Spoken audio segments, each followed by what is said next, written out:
It's important also to teach goodness to the child and let the child catch it from your behavior. This is part of resourcefulness.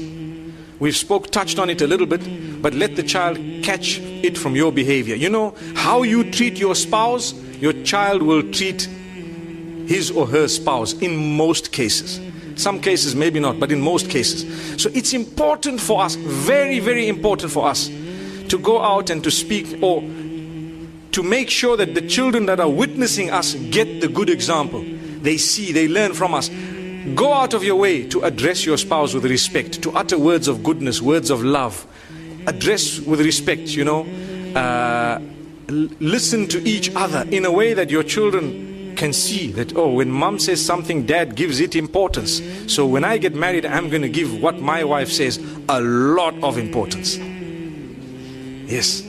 Why? Because they learned it. They saw that it worked. And they saw that mom is smiling and happy, but mom is crying, depressed. When dad comes, he's in the living room watching TV. Mom says something, he doesn't give an answer.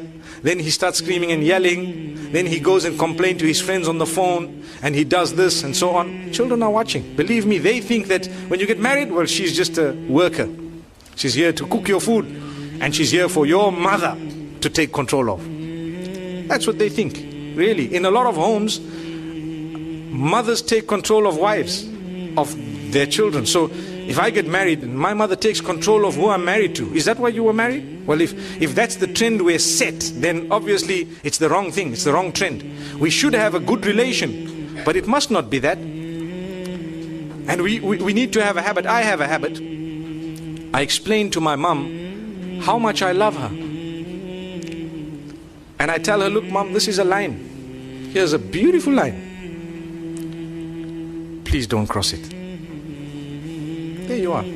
I love you so much. Nobody can take your place. But here's a line you don't cross, my beloved mom. These are my wives. You want to say something? Tell it to me. I'll tell them. I can say it in a better way. It happens. It works. And sometimes when there may be a misunderstanding, and misunderstandings do happen, we have to take control. And the children are watching us. They know what's happening. They can see. So dad comes in, you have to be a powerful figure with love, But you have to be someone who cannot be trampled over. Affection. Your mother must never feel that you don't love her. No, you do. But she must know that, you know what, you cannot come and boss around my wife, because that's my wife. And that doesn't mean I don't love you. I really do love you. Maybe you cannot word it how I'm wording it to you now, but in your own way you need to say things. Because parenting, and a successful parent can only be a successful parent when they have minimized their own issues.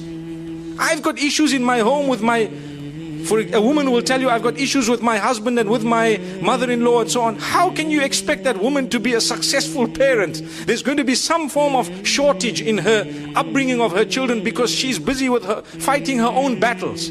So to create that beautiful environment is the duty of the man. And this is why you cannot impose on your spouse to live in an oppressive house where people are trampling all over your spouse. You need to do something positive about it, because that is how you will help the next generation. Otherwise, all we're doing is we just completing the circle and let it carry on and on and on. And for generations to come, people are going to be oppressing each other because we couldn't stand up in a beautiful way.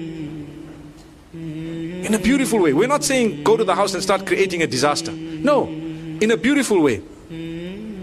So it's important for us to know that, inshallah. And I know I've touched on it. It's a topic that might affect a lot of people, and people might appreciate what was said. But at the same time, I hope and I pray that less people are being affected by it as time passes, because it is us who can make a difference. You know, when your children are married, give them their space, give them a little bit of their freedom.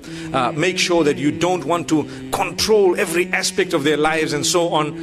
You should have already given them the skills to manage their own lives by the will of Allah subhanahu wa ta'ala.